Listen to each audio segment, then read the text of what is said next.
วันที่เคยส่องฟ้าเก็บเอามาเก็บไว้ในใจเก็บพลังเก็บแรงแห่งแสงยิ่งใหญ่รวมกันไว้ให้เป็นหนึ่งเดียวเก็บเอาการเวลาผ่านเลยสิ่งที่เคยผิดหวังช่างมันหนึ่งตัวตนหนึ่งคนชีวิตแสนสั้นเจ็บแค่นั้นก็คงไม่ตายธรรมดาเวลาฟ้าครึ้มเมฆมน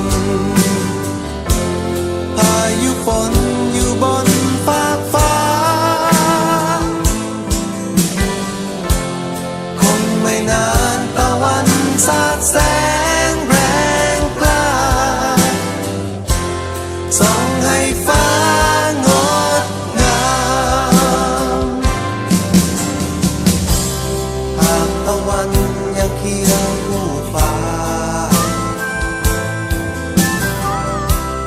จะมัวมาสิ้นหวังทำไม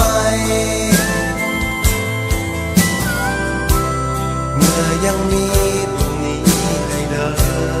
นเริ่มใหม่มันคงไว้ดังเช่นตะวัน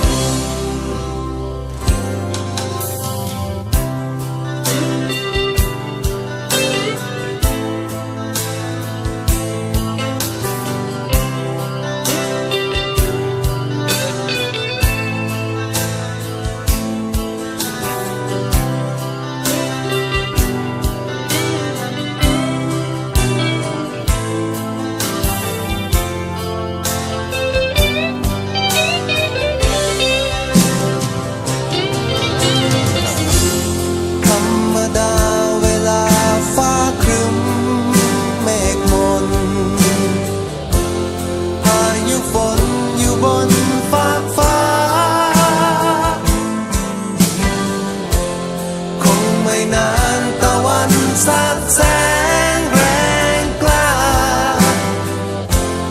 ส่องให้ฟ้างดงามหากตะวันยังเคียงคู่ฟ้าจะมัวมาสิ้นหวังทำไม